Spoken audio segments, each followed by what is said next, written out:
Here we have got the Gleaner combine. Oh, it's also 100-year Gleaner this year. Awesome. It's got the 8-row corn head on it. 2, 4, 6. I was wrong. This is a 6-row corn head on it currently. I'm done. Well, these ones are up. I didn't look at those. These combines are very tight and compact. They're wide and just smashed together.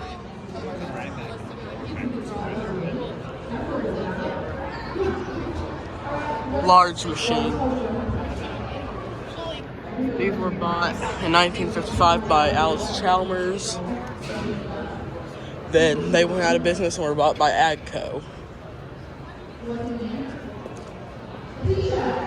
Very, very interesting machines and blinding lights.